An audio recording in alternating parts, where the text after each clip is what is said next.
ఇవాల్టి రోజుల్లో చాలా మందిలో వయసు పెరగగానే మతిమరుపు వ్యాధి కామన్ అయిపోయింది. ఈ మతిమరుపు కారణంగా నిమిషం కిందట తామేమీ చేశారో అది గుర్తుండదు. తెలిసిన వారిని కూడా గుర్తుపట్టరు. అది డిమెన్షియా అని గుర్తించాలి. సరైన సమయంలో చికిత్స చేస్తే తొందరగా నయమవుతుంది. ఆల్జీమర్స్ వ్యాధి జ్ఞాపక శక్తి, ఇతర ముఖ్యమైన మానసిక విధులు నాశనం చేసే ఒక దారుణ వ్యాధి. మొట్టమొదట ఆల్జీమర్స్ వ్యాధితో బాధపడుతున్న ఎవరైనా తేలికపాటి గందరగోళాన్ని గుర్తించటం, కష్టపడటం గమనించవచ్చు.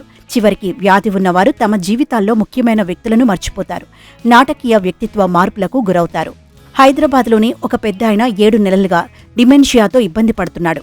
సమాచారాన్ని ప్రాసెస్ చేసుకుని సమస్యలను పరిష్కరించుకోవడంలో ఆయన పడుతున్న కష్టాలను చూడటం బాధగా ఉండేది.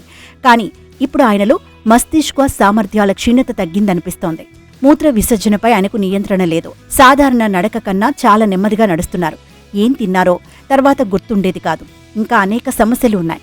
కుటుంబ సభ్యులు ఇబ్బంది పడేవారు. టెస్టులో మెదడులో నీరు చేరినట్లు నిర్ధారించినట్లు డాక్టర్లు గుర్తించారు. చిన్న వయసుల్లోనే చాలా మందికి మెదడులో నీరు చేరితే వెంటనే కోమాలోకి వెళ్లిపోతారు. అదే పెద్ద వయసులో మెదడు కుంచుకుపోతుంది. దాంతో కొద్దిగా స్థలం ఏర్పడుతుంది. ఫలితంగా అందులో నీరు చేరుతుంది. నీరు చేరడం కారణంగా మెదడుపై ఒత్తిడి ఏర్పడి డిమెన్షియా వస్తుంది. ఈ తరహా డిమెన్షియాను కొద్దిపాటి శస్త్రచికిత్సతో సులభంగా నయం చేయొచ్చు. ఇదే పద్ధతిలో ఆయనకు వరుసగా 3 రోజుల పాటు వెన్నెముకల నుంచి వైద్యులు నీరు తొలగించారు. అప్పట్నుంచి ఆ పెద్ద ఆయన ఆరోగ్య పరిస్థితి నార్మల్కు వచ్చేసింది. అందరిలానే సాధారణ జీవితాన్ని గడుపుతున్నారు. ఇప్పుడు అందరినీ చూడగానే గుర్తుపడుతున్నారు. అన్ని రకాల డిమెన్షియాలకు ఈ చికిత్సా విధానం పనిచేయదన్నారు. మెదడులో నీరు చేరడం ద్వారా వచ్చే డిమెన్షియాను మాత్రమే నయం చేయగలమని డాక్టర్లు అంటున్నారు.